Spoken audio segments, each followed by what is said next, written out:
Apakah yang dimaksud dengan sujud tilawah ini? Sujud yang disebabkan karena membaca Al-Quran. Melaksanakan sujud ketika kita membaca ayat sajdah. Para ulama sepakat sujud tilawah ini adalah amalan yang disyariatkan. Mereka berbeda pendapat apakah wajib atau tidak sujud tilawah ini. Syekh Abu Bakar Al-Jazairi rahimahullah ta'ala mengatakan itu termasuk sunnah. Makanya beliau menyebutkan di dalam sholat sunnah. Walaupun ini bukan sholat, tapi sujud ini bagian dari sholat.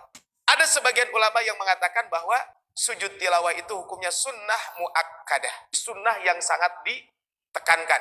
Kul aminu bihi awlatu minu. Innal ladina utul ilma min qablihi idza yutla alaihim yakhirruna lil adqani sujjada. Bahwa orang-orang yang diberi pengetahuan sebelumnya, apabila Al-Quran dibacakan kepada mereka, mereka menyungkur atas muka mereka sambil bersujud. Wa yaqulun, dan mereka berdoa, Subhana rabbina in kana wa'du rabbina lamaf'ula. Maha suci Tuhan kami, sesungguhnya janji Tuhan kami itu pasti akan dipenuhi. Idza qara'a ibnu Adam as-sajdata, apabila manusia, anak cucu Adam, membaca ayat sajdah, i'tazala syaitanu, maka setan itu pergi.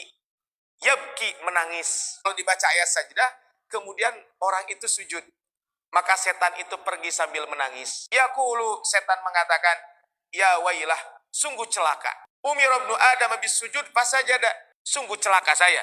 Anak cucu Adam diperintahkan untuk sujud, maka mereka sujud.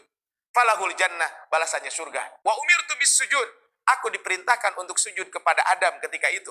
Fak asaitu, tapi aku waktu itu tidak mau sujud. Falian nar, maka untukku adalah api neraka. Demikian juga diriwayatkan oleh Abdullah bin Umar, Nabi SAW kana yaqra'ul Quran, Nabi pernah membaca Quran, kemudian membaca ayat sajdah, kemudian beliau sujud dan kami pun sujud. Hatta ma yajidu ba'duna maudi'an limakani jabhatihi. Saking banyaknya orang sujud, sampai-sampai kata beliau, di antara kami tidak mendapati tempat karena posisi dahinya tersebut. Kata Zaid bin Sabit, saya pernah membaca di hadapan Nabi surat Najm, wan najmi idza hawa, ma dhalla sahibukum wa ma ghawa. Di ayat terakhir itu ada ayat sajdahnya. Falam yasjud fiha, tapi ketika itu Rasul tidak sujud. Kalau begitu Rasul pernah tidak sujud, berarti ini menunjukkan bahwa itu adalah sunnah. Kita kan Umar bin Khattab pernah membaca surat An-Nahl hingga sampai ayat sajdah, beliau turun untuk sujud dan manusia pun ketika itu untuk sujud. Ketika datang Jumat berikutnya baca surat yang sama. Umar bin Khattab ketika itu tidak sujud. Kata Umar, wahai manusia, inna namurru bis sujud. Kita lewat ayat sajdah. Siapa yang sujud dia dapat pahala. Siapa yang tidak sujud maka tidak berdosa.